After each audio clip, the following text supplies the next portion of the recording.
Vogliamo che le persone entrino all'interno del nostro museo con quella serenità di vivere uno spazio senza angoscia e godendo finalmente di quella cultura che è rimasta per così tanto tempo chiusa e un po' abbandonata. La mostra Sapiens è stata inaugurata proprio a metà di febbraio e praticamente la settimana successiva è stata chiusa, poi è stata riaperta, poi chiusa definitivamente.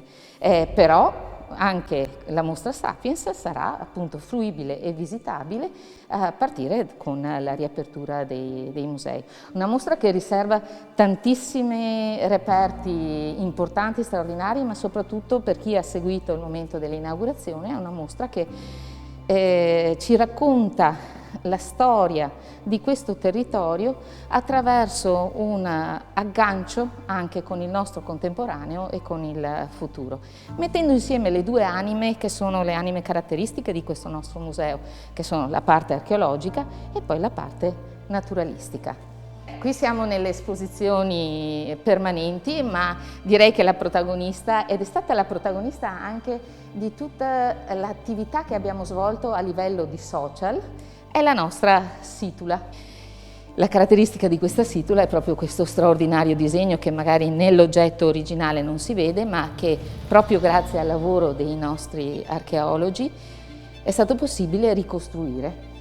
E quindi noi abbiamo queste tre fasce, possiamo essere molto sintetici e generici, dove abbiamo un corteo nella prima fascia superiore, la vita di palazzo nella fascia centrale e quello che rappresenta la relazione con il mondo rurale, quindi con l'ambiente e con la natura, che è invece nella fascia più bassa. Un altro pezzo molto interessante che fa parte proprio di questa esposizione permanente che abbiamo all'interno del nostro museo è questo pendaglio che possiamo vedere qui alla mia sinistra, che è un pendaglio a figura umana molto stilizzato. L'immagine è particolarmente interessante e anche la resa grafica è sicuramente molto dal tratto quasi contemporaneo. Il museo racconta sì una storia del nostro territorio che parte proprio dalla preistoria. E qui abbiamo una vetrina che legge proprio quella che era la situazione dal Paleolitico al Mesolitico del nostro territorio.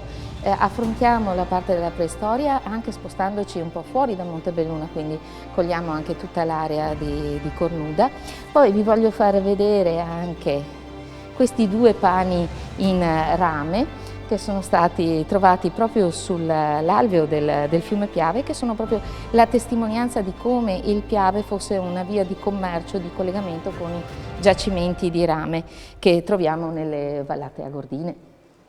Ma andando avanti proprio nel tempo, nel periodo protostorico, Montebelluna ha raccolto davvero tante testimonianze. Uno dei siti più importanti è il sito di Posemon, che ha restituito oltre 300 tombe con una continuità che va dal periodo veneto antico, quindi siamo intorno all'VIII secolo a.C. fino al primo d.C. Fra questi mi piace insomma farvi anche vedere una chicca, che è questo coltello con il fodero, dove anche qui nella lavorazione a sbalzo del bronzo si può vedere una curiosa figura. È una figura metà umana, metà felina, nell'atto di colpire un uccello. Direi una cosa molto curiosa, e ancora una volta possiamo apprezzare lo stile anche artistico che hanno dimostrato, con finezza sia di lavorazione ma anche un'arte della lavorazione dei metalli che appartiene molto a questo nostro territorio.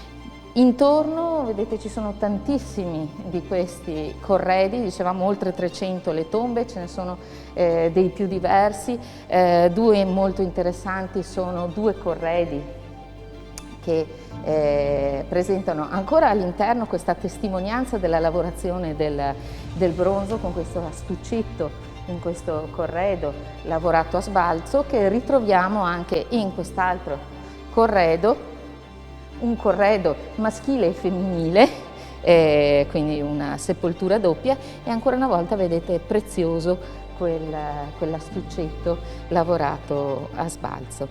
Andiamo avanti e sempre nel nostro percorso di storia troviamo sempre nella zona di Montebelluna interessanti altri tesori. Qui siamo sempre zona Posmonci Mamandria e questi sono per esempio dei coltelli in ferro.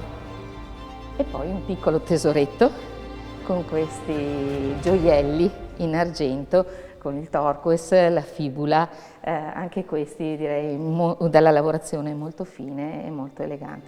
E sono testimonianza di come insomma la presenza a Montebelluna fin dall'epoca protostorica era una presenza importante.